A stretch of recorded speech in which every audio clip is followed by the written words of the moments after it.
다 함께 일어나셔서 종려주일 하나님을 예배합시다.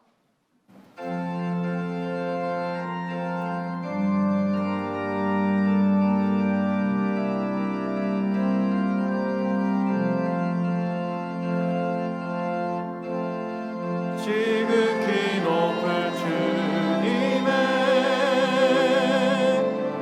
낮이 성소로 들어갑니다. 세상의 신을 벗고서 주 보좌 앞에 엎드리리. 내 주를 향한 사랑과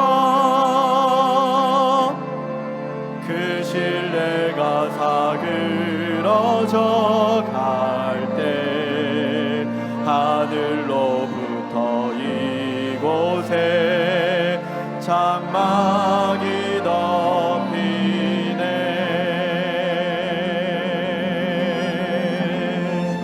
이곳을 덮으소서.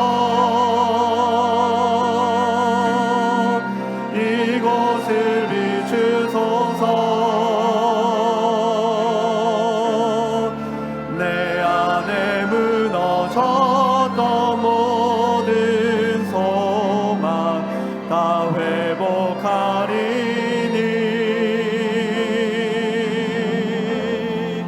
이곳을 지나소서. 이곳을 맡기소서. 내 안에 죽어가는 모든 예배 다 살아나리라.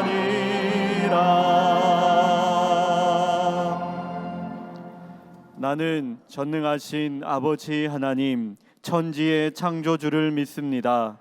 나는 그의 유일하신 아들 우리 주 예수 그리스도를 믿습니다. 그는 성령으로 잉태되어 동정녀 마리아에게서 나시고 본디오 빌라도에게 고난을 받아 십자가에 못 박혀 죽으시고 장사된 지 사흘 만에 죽은 자 가운데서 다시 살아나셨으며 하늘에 오르시어 전능하신 아버지 하나님 우편에 앉아 계시다가 거기로부터 살아있는 자와 죽은 자를 심판하러 오십니다. 나는 성령을 믿으며 거룩한 공교회와 성도의 교제와 죄를 용서받는 것과 몸의 부활과 영생을 믿습니다.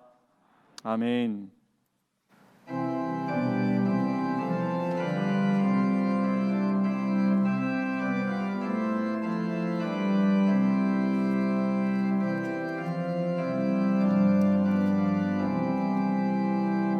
왕 대신 우리 주께 다 영광 돌리세. 그 옛날 많은 무리 호산나 불렀네. 다윗의 자손으로 세상에 오시어 왕 위에 오른 주께 다 영광 돌리세.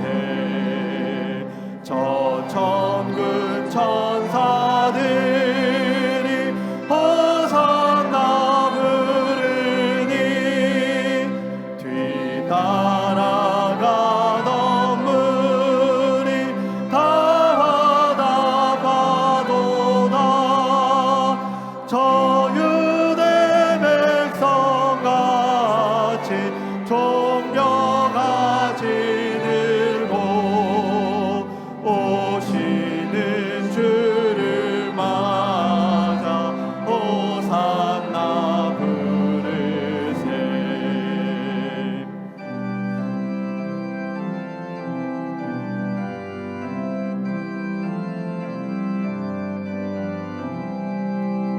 주 고난 받기 전에 수많은 무리가 영광의 찬송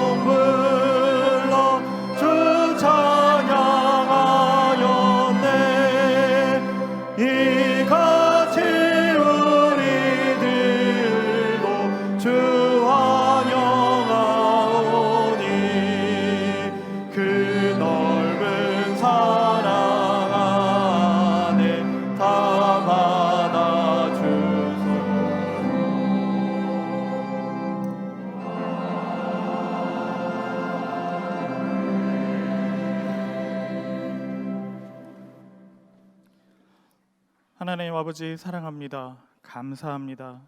경배하고 찬양합니다. 이 자리에 예배할 수 있도록 허락하신 은혜 감사드립니다. 사순절을 지나면서도 어리석은 인생의 폭풍 속에서 갈피를 잡지 못하고 헤매고 당황하는 모습을 가지고 이 예배에 나왔습니다. 온전하지 못한 마음을 용서하여 주옵소서. 우리 주님께서 예루살렘에 입성하시던 가운데 종려나무를 흔들며 환영하는 사람들로부터는 세상 왕이 된다는 오해와 십자가에 지시고 죽어야 하는 커다란 갈등 속에 올라가신 것을 기억합니다. 예수님을 따른다는 지금 저희의 모습도 종려나무를 흔들던 당시의 제자들과 다르지 않은 완악함이 여전히 저희 가운데 있음을 고백합니다. 저희 정릉교회 공동체가 80대라고 하여도 하나님 보시기에는 그저 어린아이와 같사오니 진정 하나님께서 원하시는 뜻과 비전대로 정릉교회 공동체가 앞으로 달려갈 길을 하나님의 긍휼하신 가운데 인도하여 주시고 돌보아 주옵소서. 지금까지 정릉의 믿음의 선진들을 통해서 인도하셨었던 것처럼 앞으로도 놀라운 계획으로 인도하여 주옵소서. 하나님의 나라와 의를 구하고 공평과 정의로 나아가도록 도와 주옵소서. 그런 마음을 여기 예배 가운데 허락하여 주옵소서. 주님의 몸된 교회를 섬기는 대야를 드는 많은 이들이 여기 있습니다. 그들의 마음을 주장하시는 성령님, 순종하여 섬기신 주님을 닮아 기쁨으로 섬기게 하시고 그럴 때 이들의 수고를 돌보아 주시옵소서. 저희가 연약합니다.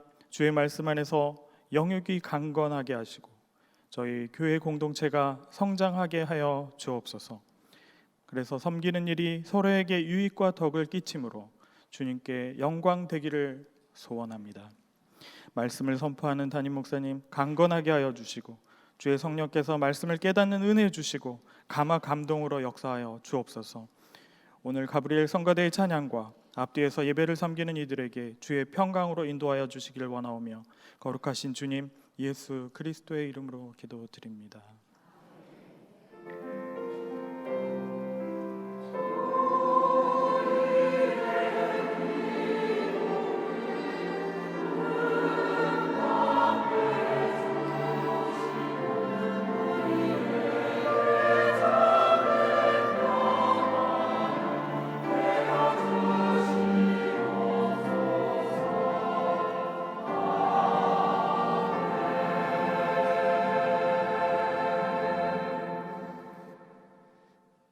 오늘 예배에 오신 모든 성도님들 진심으로 환영하고 축복합니다.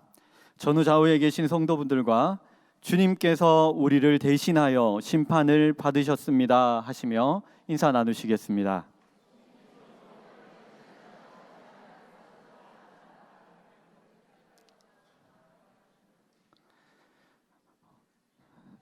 오늘 황규태 성도님 처음 오셨습니다.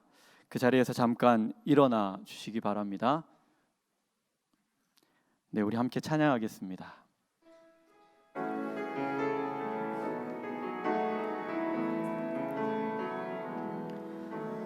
평화 하나님의 평강이 당신의 삶에 넘쳐나기를. 평화 하나님의 평강이 당신의 삶에 가득하기를 축복합니다. 아멘. 네, 자리에 앉아 주시기 바랍니다. 교회 소식을 알려드립니다. 오늘은 종려주일입니다. 겸손의 왕으로 오신 주님을 따르는 제자의 삶을 살아가는 성도님들 되시기를 소망합니다. 내일부터 토요일까지 오전 5시 20분 본당에서 고난주간 새벽 기도회가 있습니다. 고난을 다시 생각하며라는 주제로 선조들의 신앙의 자리를 견고히 세우시는 온 가족과 교회 되시기를 바랍니다. 29일 금요일 오전 10시 30분에 성금요일 예배가 있습니다. 다음 주일은 부활절 주일입니다. 고난주간 하루 한 끼 금식 헌금 및 부활절 헌금에 동참하시는 성도님들 되시기를 바랍니다. 그 외 소식과 여러 모임은 주보를 참고해 주시기 바랍니다. 교우 소식입니다.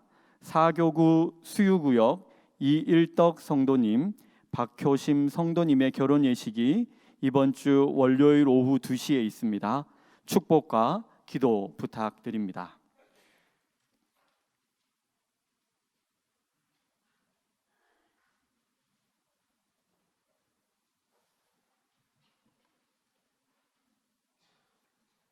이제 하나님의 말씀을 봉독하겠습니다. 오늘 우리에게 주시는 하나님의 말씀은 구약성경 이사야 1장 21절부터 23절 말씀과 27절, 28절 말씀입니다. 신실하던 성읍이 어찌하여 창기가 되었는고, 정의가 거기에 충만하였고 공의가 그 가운데에 거하였더니 이제는 살인자들 뿐이로다. 내 은은 찌꺼기가 되었고 내 포도주에는 물이 섞였도다. 내 고관들은 패역하여 도둑과 짝하며 다 뇌물을 사랑하며 애물을 구하며 고아를 위하여 신원하지 아니하며 가부의 송사를 수리하지 아니하는도다. 27절 말씀입니다. 시온은 정의로 구속함을 받고 그 돌아온 자들은 공의로 구속함을 받으리라. 그러나 패역한 자와 죄인은 함께 패망하고 여호와를 버린 자도 멸망할 것이라. 아멘.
사도 요한이 증언하는 요한복음을 가만 읽어보면 마태와 마가와 누가복음과는 달리 사뭇 결이 다른 예루살렘 입성 분위기를 우리에게 보여주고 있습니다. 마태, 마가, 누가는 예수님께서 예루살렘 가까운 감람산 기슭 마을 벳박에 이르자, 예루살렘까지는 약 2km도 안 되는 그런 가까운 마을이죠. 거기서 어린 나귀를 타시고 예루살렘으로 가셨다 합니다. 나귀를 타신 예수님, 예루살렘으로 향하시는 예수님 그 광경을 지켜보던 무리가 그제야 종려나무 가지를 꺾어 들고 앞에서 가고 뒤에서 뒤따르며 다윗의 자손께 호산나, 주님의 이름으로 오시는 분은 복되시어라, 지극히 높은 곳에서 호산나, 이렇게 환호했다고 증언하고 있습니다. 그런데 요한은 6월절에 예수님께서 예루살렘에 오신다는 소문을 이미 들은 무리가 먼저 종려나무 가지를 꺾어 들고 나가서 예수님을 환호하면서 호산나 호산나 했다는 겁니다. 그때 예수님은 무리들이 정치적인 메시아를 기대하며 환호하는 그 들뜬 분위기를, 불편한 심기를 드러내신 예수님의 모습을 그리고 있습니다. 우쭐하지 않으셨습니다. 도리어 예수님께서 마침 우리의 그 허망한 욕망을 잠재우기라도 하시듯 한 어린 나귀를 보시고 타셨다, 이렇게 증언하고 있습니다. 요한이 복음서 맨 마지막에 기록하는 요한복음서에서 그 모든 걸 종합적으로 해석하고 우리에게 증언해 주고 있는 그때의 분위기 상황이지요. 아니나 다를까 누가의 증언을 보면 나귀를 타시고 이제 기드론 골짜기 건너기 막 직전에 감람산 끝자락에 오신 예수님이 예루살렘 성을 바라보시면서 그만 그 자리에서 통곡하셨다고 증언하고 있습니다. 바로 그 통곡하시던 자리에 저 눈물교회가 지금 세워져 있는데 저 지붕 끄트머리 이렇게 사방에 보면 눈물 항아리가 이렇게 세워 놓았지요. 그때 갑자기 통곡하시는 예수님의 모습을 지켜보아야 했던 무리들이 얼마나 당황했을까요? 아니 이제 저 성 안에 들어가시기만 하면 유대인의 왕으로 등극하실 분이 성 바로 코앞에서 통곡하시다니, 여간 당황스러운 그런 장면이 아니죠. 예수님께서 통곡하시면서 울부짖었습니다. 오늘 너도 평화를 가져다 주는 것이 무엇인지 알았더라면, 그러나 지금 내 눈에는 평화가 감추어져 있구나. 그 평화가 누구입니까? 예수 그리스도지요. 오늘 본문의 이사야의 예언 속에도 하나님의 통곡이 드러나고 있습니다. 예수님 종려나무 종려주일 입성하시던 그 때를 역산으로 하면 약 한 770년 전입니다. 격정을 쏟아내시던 하나님은 결국 오늘 본문에 보면 통곡을 하시지요. 21절에 우리 성경에는 그렇지 않지만 원어 성경에 보면 에카라고 하는 말로 시작하고 있어요. 어찌하여, 어쩌다가, 그런 말이죠. 에카, 하예타, 하야 동사의 완료형이에요. 어찌하여 이 꼴이 됐느냐, 그런 통곡인 거예요. 어쩌다가 신실하던 성읍이 창기가 되었나? 성읍 안에 정의가 가득하고 공의가 깃들어 있었는데 이제는 살인하는 자들이 판치고 있구나. 왜 하나님은 이사야에게 주신 이 첫 예언에서 눈물과 탄식을 쏟아내고 계시는 것일까요? 이사야를 예언자로 부르신 하나님은 탄식의 눈물을 터진 봇물처럼 쏟아내시고 계세요. 오죽하면 하늘을 향해 땅을 향해 귀를 기울이라 이렇게 하시겠습니까? 나 야훼가 내 자식을 양육하였거늘 그들이 나를 거역하였도다 하셨겠습니까? 슬프다 범죄한 나라요 허물진 백성이요 행악의 종자요 행위가 부패한 자식이로다. 하나님이 이렇게 탄식하셨겠습니다. 발바닥에서부터 머리끝까지 성한 곳 없이 상한 것과 터진 것과 새로 맞은 흔적뿐이구나. 종려나무 가지를 꺾어 흔들며 환호하는 그 무리에 휩싸인 채 예루살렘 바로 눈앞에서 기드론 시내를 건너시기 직전에 성을 응시하시던 예수님의 그 통곡과 이사야를 부르신 하나님의 통곡 탄식의 눈물이 770년의 그 역사를 하나로 지금 묶고 있어요. 이때 하나님의 탄식의 눈물과 예수님의 통곡의 눈물이 노아 시대에 범죄하여 홍수로 망했던 그 시대에 하나님이 하늘의 궁창을 터치시고 이 바다에 이 땅에 그냥 이 샘들을 터쳐서 온 지면을 그냥 물로 덮으신 그 물보다 더 많은 하나님의 눈물 아니겠습니까? 우시야 왕이 통치했던 주전 8세기는 남유다와 북왕조 이스라엘 모두 다 부국강병했습니다. 다윗 솔로몬 시대를 제외한다면 이스라엘 역사의 제2의 부국강병한 시대였습니다. 좀 과장하면 태평성대한 시대였습니다. 모든 것이 잘 돌아간다 그러던 시대였습니다. 그런 시대에 우시야 왕이 죽던 해 이사야가 예언자로 부름을 받았습니다. 근데 이게 웬일입니까?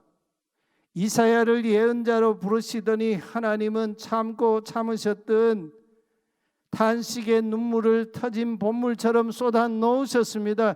하나님께서 작심하고 이렇게까지 말씀하시지요. 만군의 야훼께서 우리를 위하여 생존자를 조금 남겨두지 아니하셨다면 우리가 소돔 같고 고모라 같았으리로다. 그러면서 하나님께서 지켜가세요. 예루살렘의 너 관원들, 거기에는 왕도 있고 정치 지도자들, 종교 지도자들, 이런 사람들 향해 너희 소돔의 관원들아 이렇게 책망하세요. 예루살렘 사는 거민들 너희 고모라의 백성아 하셨습니다.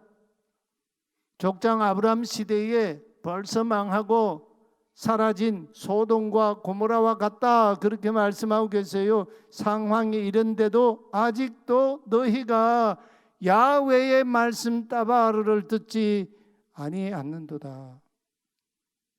우리 하나님의 법 토라의 귀를 기울이지 아니하는도다 하셨습니다. 보통 심각한 상황이 아니지요. 놀라지 마세요. 심지어 누구조차도요. 소돔의 관원과 고모라의 백성 같았습니까? 예언자로 부름받았던 이사야조차도 예외가 아니었어요. 이사야 그는 누구입니까? 예루살렘 상류층 출신입니다. 왕족이에요. 유다 왕실의 내부자였습니다. 요즘 말로 금수저였습니다. 우시야 왕의 사촌이에요. 그 이사야는 우시야 왕이 죽던 해에 자기 인생의 버팀목이 되고 기둥이 되었던 왕의 죽음 앞에서 절망했습니다. 그런 그가 예루살렘 성전을 찾았습니다. 아마 예배하러 찾았지 않겠습니까? 그런데 성전에서 그 시대 사람 누구도 보지 못하는 광경을 목도했습니다. 하나님의 환상이 그에게 임했습니다.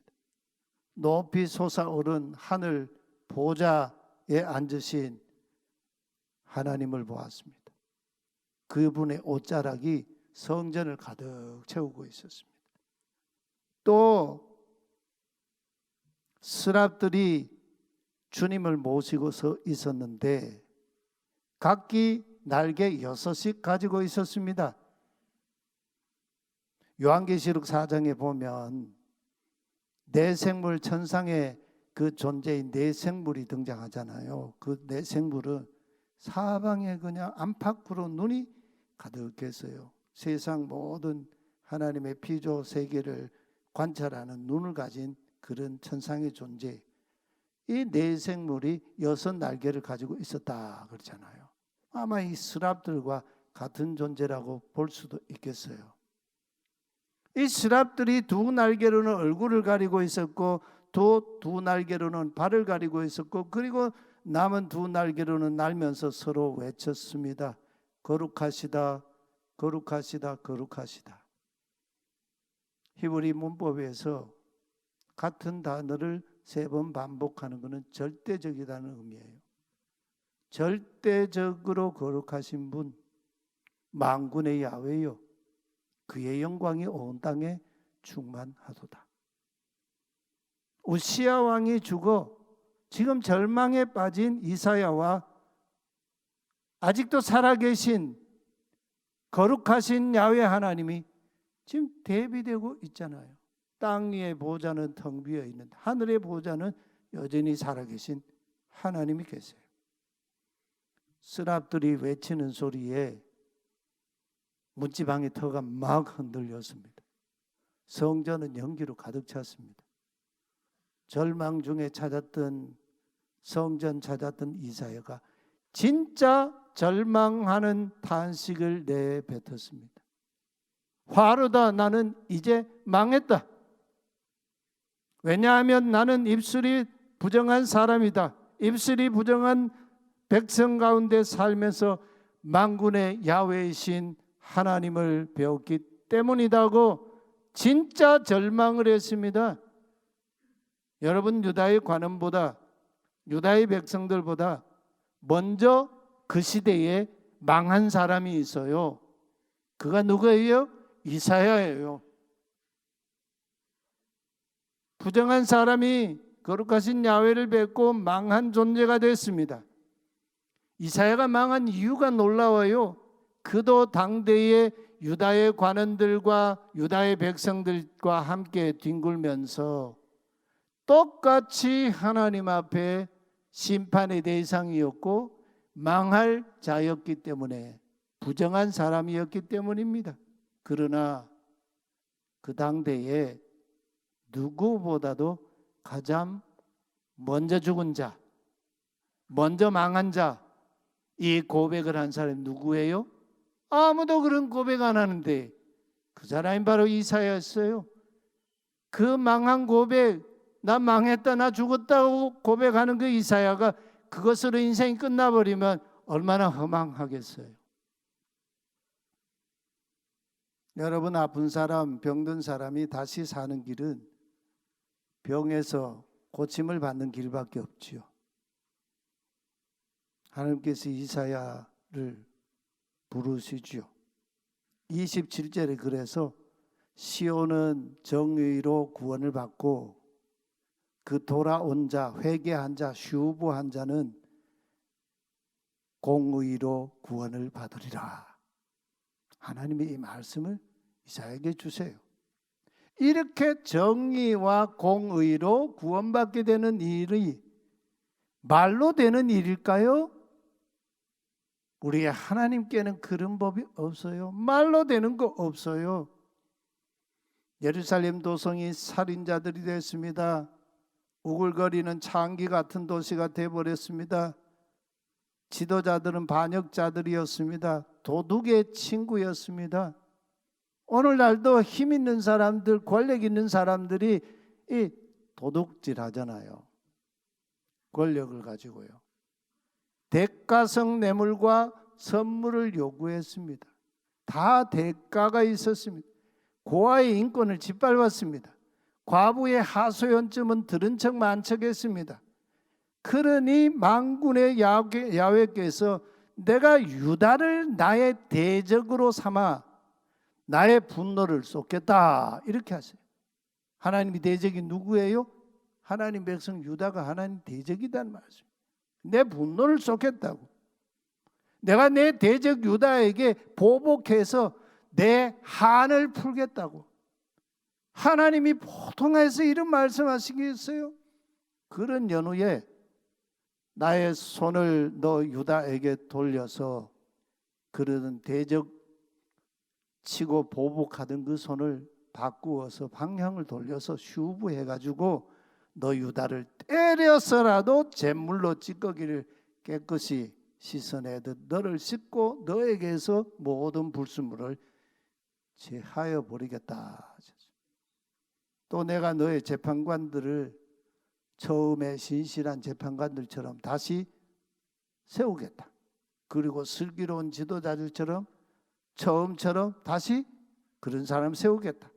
그런 후에야 너 시온이 정의의 도시라 신실한 성읍이라 불릴 것이다 하셨습니다. 성전에서 하나님 뵙기 전에 이사야, 그도 심판받을 유다의 사람과 똑같은 사람이었습니다. 나 화가 미쳤다, 나 망했다 탄식했습니다. 스랍 중 하나가 성전 번제단에서 빈 그 숯을 부젓가락으로 집어 손에 들고 이사야에게로 날아오더니 그의 부정한 입에 대면서 말했습니다. 보라, 이것이 내 입술에 닿았으니 내 물은 떠나갔다, 내 죄가 사라졌다 했습니다. 망했던 이사야가 화로다 나는 망했다고 고백하던 그때에 그에게 완전한 회복이 슈브의 사건이 은혜가 그에게 임했습니다. 그 당대에요 아무도 회개한 사람 없었어요. 이사야만이 하나님 앞에 회개했습니다. 바로 그때 그는 하나님의 예언자로 나설 용기가 생겼습니다. 함석권은 뜻으로 본 한국 역사에서 인류 역사의 고난에는 뜻이 있다 이런 역사관을 피력하지요. 그러면서 고난은 죄를 씻는다 이랬습니다. 가성소다가 때를 씻는 것 같이 고난은 인간을 씻어 깨끗하게 한다고 했습니다. 불의 때문에 상하고 더러워진 인간은 고난의 고즙, 쓰디쓴 즙으로 씻어야만 회복될 수 있다 이런 역사 이해를 하고 있어요. 근데 여러분 우리가 경험해 봐서 알지만 고난이 인간의 허물과 죄를 깨끗이 하여 씻어서 순도 100%의 그런 순결한 인간을 만들어 줍니까? 그런 걸 따지자면 우리 한국만큼 고난받은 민족이 어디 있어요? 뭐 최근 우리 현대 사회는 일제 강점기가 있었습니다. 그리고 6.25 한국 전쟁까지 있었습니다. 잿더미 속에서 버려진 쓰레기통 버려진 장미꽃 같은 그런 나라였습니다. 우리나라 지금 깨끗합니까? 순도 100%의 하나님 보시기에 의의 사람들입니까? 자신의 허물과 죄 때문에 고난당한다고 자신의 그 무엇으로 어떤 대가를 치른다고 우리 죄가 없어질 수 있는 것일까요? 이사야 1장 18절에서 하나님은 하나님 앞에 나와서 하나님과 내가 변론해보자 그랬어요. 너희 죄가 주홍빛같이 붉으냐? 눈같이 희게 될 것이다. 너희 죄가 진홍빛같이 붉은가? 그러다 양털과 질 것이다. 누구 앞에서요? 하나님과 변론해 보자는 거예요. 하나님은 우리가 범죄할 때에 고난 심판을 주십니다. 그래서 이사야를 예언자로 부르시면서 하나님이 이런 말씀을 하세요. 밤나무 상수리 나무가 찍힘을 받는다 그랬어요. 이 밤나무 상수리 나무가 배임 찍힘을 당한다. 뭐 이 말은 그냥 산에 있는 나무가 찍히듯이 뭐 그런 얘기가 아니죠. 이 밤나무 상수리 나무는 이 이스라엘 백성들, 유다 백성들이 우상을 섬기려고 찾았던 우상의 제단의 자리를 가리키는 거예요. 하나님이 그거 찍는다는 말씀이에요. 심판하신다는 말씀이에요. 그렇게 찍힌다고 해도 그 그루터기는 남아 있다고 하나님이 비유로 말씀하세요. 하나님 심판 중에도 그 그루터기가 될 사람 곧 거룩한 씨는 남는다고 했어요. 그 그루터기 거룩한 씨가 누구입니까? 이사야처럼 거룩하신 야훼 하나님 앞에서 회개한 사람입니다. 자신이 망할 존재이고 죽을 존재이고 심판당해서 사라질 존재라는 걸 고백한 사람입니다. 하나님께서 제단에 핀 수치로 그 부정한 입술을 깨끗하게 태워주신 바로 그 사람이에요. 저와 여러분 안에 가득한 죄가 고난받는다고 없어지는 거 아니에요. 인생의 어떤 시련을 좀 당한다고 내 죄가 사라지는 거 아니에요. 하나님의 방법으로 도말해 주지 아니하시면 우리는 죄에서 깨끗함을 받을 수가 없어요.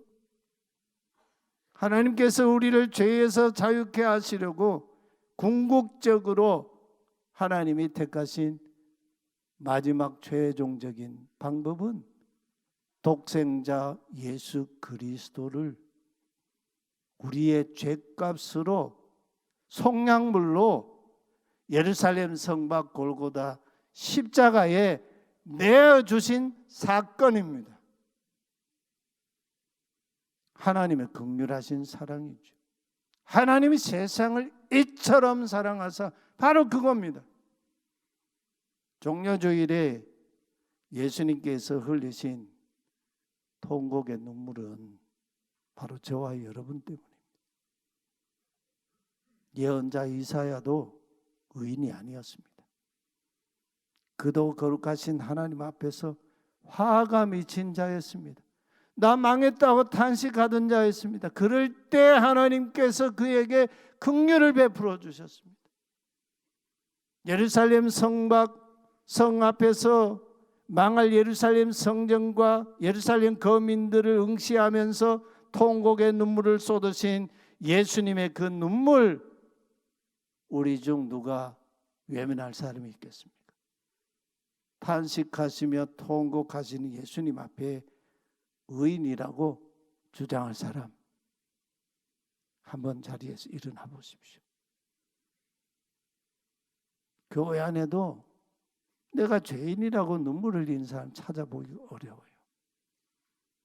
우리 사회 곳곳을 한번 보십시오. 어디에서 내가 죄인이라고, 나 때문에 망한다고, 나 망하게 됐다고 하는 탄식하는 사람 찾아볼 수 있습니까? 다 내 잘났다고 하지 않습니까? 내가 의롭다 하지 않습니까? 다 남 탓하지 않습니까? 이사야 시대와 오늘 우리 사회 너무나 빼닮았어요. 성전에서 뜻밖의 하늘의 높음 솟은 그 보좌에 앉으신 만군의 야훼 하나님을 목도한 이사야만 회개했습니다. 우리가 하나님 앞에 서야 해요. 하나님 앞에 단독자로 서야 합니다. 내가 누구를 보내면 좋을꼬? 누가 우리를 위하여 갈꼬? 그때 이사야가 응답했습니다. 제가 여기 있나이다. 저를 보내소서. 하나님께서 이사야를 보내시는 메시지가 무엇이었습니까? 가서 이 백성에게 이렇게 말하여라. 듣고 또 들으라. 그러나 깨닫지는 마라. 보고 또 보아라. 그러나 깨우치지는 마라. 이 백성의 마음을 둔하게 하여라. 그들의 귀를 막아라. 그들의 눈을 감게 하여라. 이 무슨 회개한 메시지입니까? 하나님의 심보가 고약해서 이렇게 하시는 겁니까? 그럴 리가 있습니까? 망할 때까지 회개하지 않을 것을 아시는 하나님의 애끓는 탄식에 하나님의 그 호소 아닙니까? 저와 여러분도 이러면 안 되죠. 우리는 듣고 청종해야 합니다. 이사야처럼 하나님 앞에서 하나님의 얼굴 앞에서 거룩하신 야훼의 존재 앞에서 회개해야 합니다. 긍휼하신 하나님의 긍휼을 힘입어야 합니다. 하나님의 정의와 하나님의 공의로 구원받는 성도가 되어야 합니다. 우리 가정이, 내가 일하고 있는 우리 직장, 남탓하지 맙시다. 우리 교회가 하나님의 공의와 정의로 마르지 않는 강같이 흐르는 그 공동체, 구원받는 공동체 되기를 우리 다시 이 땅을 위하여 기도합시다. 회개합시다. 우리 함께 그 마음의 고백을 담아서 메마른 땅에 생기를 주소서 함께 찬양하십시다.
통성으로 기도합시다. 종려주일 예루살렘을 바라보시며 통곡하시던 주님의 그 눈물, 혹 오늘 나를 향하신 주님의 눈물이 아닌지요? 주님, 우리도 입술이 부정한 백성 중에 뒹굴며 살아온 자입니다. 허물진 백성입니다. 거룩한 주님 앞에 서면 화가 미칠 죄인입니다. 망할 자입니다. 주님이 달리신 골고다의 십자가 보혈의 피로 내 죄를, 오늘 우리의 죄악을 도말하여 주옵소서. 그리하여 주님 부르심에 응답하는 자 되게 하여 주옵소서. 나를 보내시는 주님께 순종하는 구원받는 이 시대의 그루터기가 되게 하여 주옵소서. 이 땅이 나라 긍휼히 여기소서. 저 얼어붙은 북녘 땅에 긍휼하신 하나님의 사랑 십자가의 복음이 강물처럼 흐르게 하여 주옵소서. 우리 함께 통성으로 주님 앞에 기도하십시다. 하나님 아버지, 오늘 어린 나귀를 타시고 예루살렘 성으로 입성하시는 주님을 바라보며 우리 주님께서 예루살렘 성 앞에서 통곡하시던 주님의 그 눈물 기억하고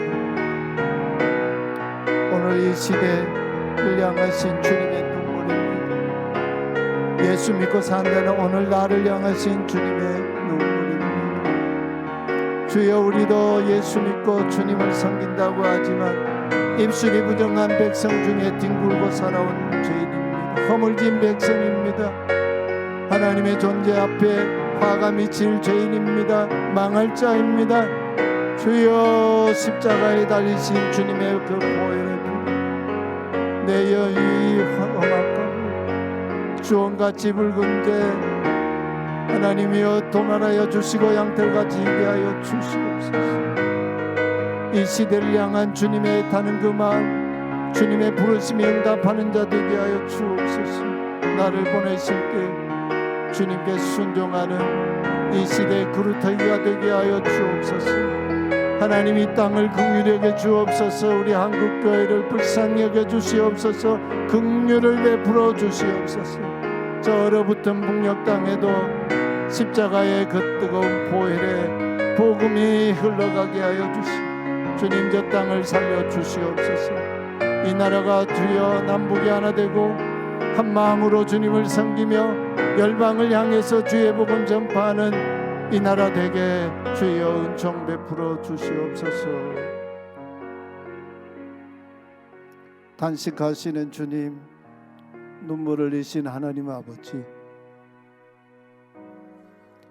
하나님의 그 마음을 후벼 파던 죄인들입니다. 경건의 모양은 뻔듯한데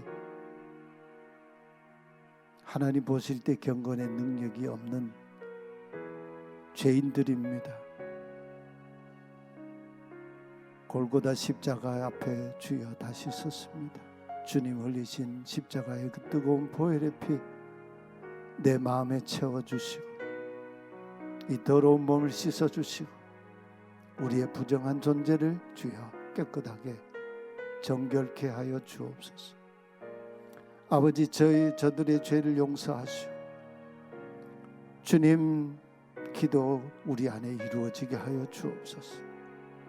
우리 가는 곳에 하나님의 정의와 공의가 마르지 않는 강같이 흘러 이 나라 주님의 겉되게 은총 베풀어 주옵소서. 너희는 예수 없이 살아가는 자들처럼 무엇을 먹을까, 무엇을 입을까, 무엇을 마실까 염려하지 말고 먼저 하나님의 나라를 구하라, 하나님의 정의를 구하라. 그리하면 내 모든 삶의 필요 더하여 주시겠다 약속하신 말씀 이루는 자로 살아가게 하여 주옵소서. 예물 드립니다. 이 예물 연락하시고 이 예물을 통하여 주의 십자가의 구원의 복음이 강같이 흐르는 놀라운 은총 베풀어 주옵소서. 예수 그리스도의 이름으로 기도하옵나이다. 아멘. 우리 다 함께 일어나서 파송의 찬송을 부르겠습니다.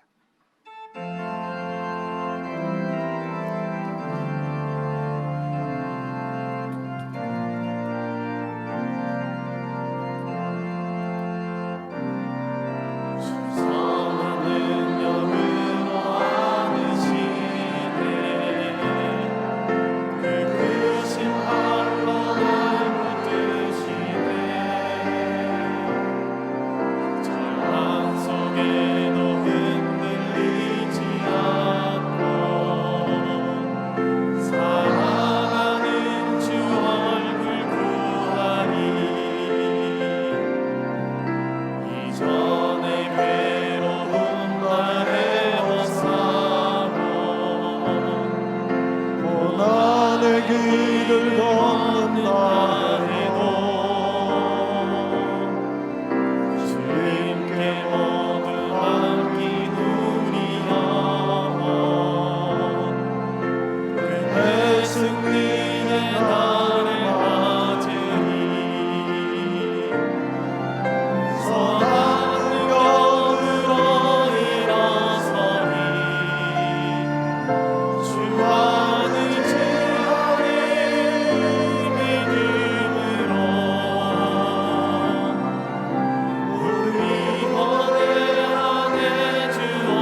허물과 죄로 죽었던 우리를 십자가의 보혈로 씻으시고 다시 살려주신 주 예수 그리스도의 은혜와 화로다 나여 망하게 되었도다 탄식하는 이사야에게 부정함을 씻어주시고 하나님 나라 일꾼으로 세우신 우리 하나님 아버지의 그 긍휼하신 사랑과 우리 마음을 다스리시고 감동하시고 이끄셔서 하나님 나라 일꾼으로 살게 하시는 보혜사 성령님의 거룩한 사귐과 충만하심이 종려주일 예배한 주의 백성들 가운데 영원히 함께 계시기를 축원하옵나이다. 아멘.